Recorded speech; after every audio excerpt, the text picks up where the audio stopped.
Greetings from JME focus, this is Akash Patel. तो आज का जो ये वीडियो है वो यूनाइटेड स्टेट्स ऑफ अमेरिका के बेसिक इन्फॉर्मेशन पे, जिसमें मैं आपको जानकारी दूंगा कि उसका कैपिटल क्या है, उधर उसका वेदर का जो सीज़न रहता है वो कौन सा रहता है, कितनी कितनी यूनिवर्सिटीज़ है, कितनी कितनी कॉलेजेस है, कौन कौन से इंग्लिश लैंग्वेज टेस्ट देके आप जा सकते हो, उनका जो ग्रेड सिस्टम है वो क्या है। तो पूरा वीडियो आप एंड तक देखिए। तो दोस्तों सबसे पहले मैं बात करूँ USA के रिगार्डिंग।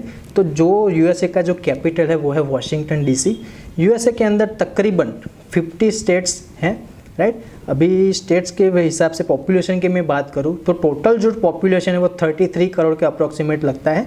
और USA की जो करेंसी है वो है यूनाइटेड स्टेट्स डॉलर मीन्स के USD, राइट। अभी वेदर की बात करूँ तो वहाँ पे मेनली 4 सीज़न रहती है। पहली है विंटर जो दिसंबर, जनवरी और फरवरी के दौरान रहता है। दूसरा है स्प्रिंग सीज़न जो रहता है मार्च, अप्रैल और मई के दौरान। तीसरा रहता है समर जो रहता है जून, जुलाई और अगस्त मंथ के दौरान।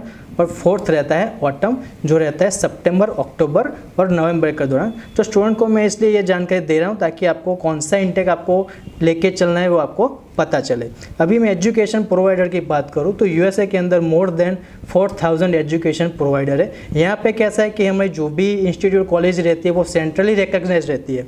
USA में कैसा है कि सारी की सारी कॉलेजेस है, यूनिवर्सिटीज़ है, वो सेंट्रली रिकग्नाइज नहीं रहती।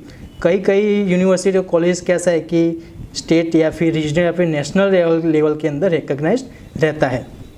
अभी उसमें कौन कौन सी कॉलेज आती है तो पब्लिक फंडेड कॉलेजेस हो गई, पब्लिक फंडेड यूनिवर्सिटीज़ हो गई, कई कॉलेज प्राइवेट होते हैं। प्राइवेट कॉलेज की मैं बात करूँ तो गवर्नमेंट के अंडर में नहीं आते। और कई कॉलेज ऐसी रहती है जो कम्युनिटी कॉलेज के नाम से जाने जाते हैं, वो भी गवर्नमेंट के अंडर ही आते हैं। अभी मैं बात करूँ कि एक्सेप्टेबल इंग्लिश लैंग्वेज टेस्ट, तो दोस्तों जैसे आप जानते हो जो IELTS हो गया, PT, TOEFL, Duolingo, ये पूरी सभी कंट्री में चलता है। अभी मैं IELTS की बात करूँ तो अगर आप UG के लिए जा रहे हो USA के लिए प्रॉपर, तो अगर आप UG के लिए जा रहे हो तो ओवरऑल 6, 1 मॉड्यूल 5.5 और कई कॉलेजेस ऐसी है जो ओवरऑल 5.5 भी एक्सेप्ट कर रही है। अगर आप PG के लिए जा रहे हो तो ओवरऑल 6.5, नो लेस देन 6, या कई कॉलेजेस और यूनिवर्सिटी ऐसी रहती है जो आपको ओवरऑल 6 पर भी एडमिशन दे देता है।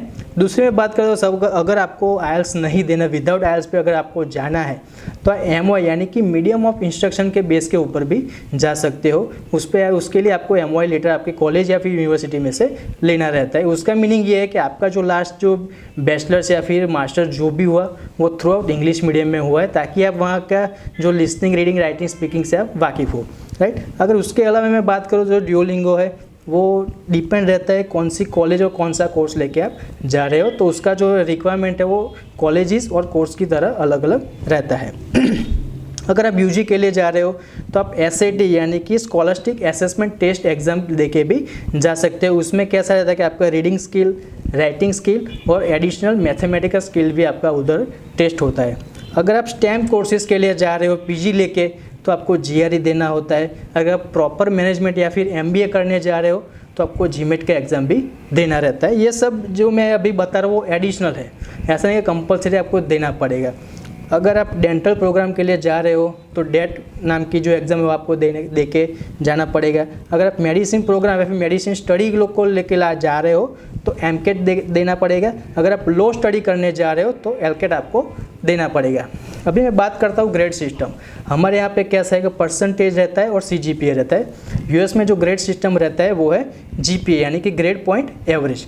तो 4 स्टेज है उसमें। अगर उसमें क्या है कि 0.0, 1.0, 2.0, 3.0 और 4.0 के हिसाब से वो लोग कैलकुलेट कर रहे हैं। अगर आपका GPA 4 है यानी कि एक्सीलेंट है, अगर आपका GPA 3 है तो आप गुड हो, अगर आपका GPA 2 है तो आप सेटिस्फैक्टरी माने जाते हो, अगर आपका GPA 1 है तो आपको इम्प्रूवमेंट लाने की ज़रूरत है, अगर आपका GPA 0 है तो आप फेल हो चुके हो।